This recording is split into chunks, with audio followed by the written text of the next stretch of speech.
একটা পনিরের রেসিপি বানিয়েছিলাম, চলুন আপনাদের সাথে শেয়ার করি। পনিরটা একটু বড় বড় করে কেটে নিয়েছি। একটা মশলা বানাবো, তার জন্য নিয়েছি পেঁয়াজ, টমেটো, আদা রসুন, কুমড়োর বীজ, কাজু, সাদা তিল। পনিরের মধ্যে নুন, কাশ্মীরি লঙ্কা গুঁড়ো, কর্নফ্লাওয়ার দিয়ে ভালো করে মাখিয়ে নেব। এবার গ্যাস জ্বালিয়ে প্যান বসিয়ে দেবো। এদিকে মিক্সির জারের মধ্যে পেঁয়াজ, টমেটো, আদা রসুন, কাজু, 2 চামচের মতন টক দই দিয়ে মিহি করে পেস্ট বানিয়ে নেব।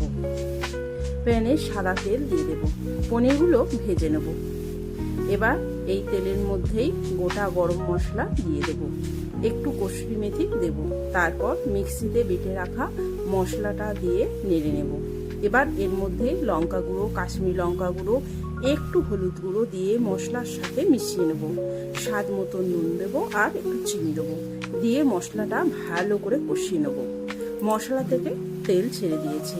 এবার অল্প করে গরম জল দিয়ে নেড়ে পনির ভাজাগুলো দিয়ে মশলার সাথে মিশিয়ে নেব। গরম মশলা আর কসুরি মেথি 1 চামচের মতন ঘি দিয়ে নেড়ে নামিয়ে দেবো। দুর্দান্ত খেতে হয়েছিল এই পনিরের রেসিপি।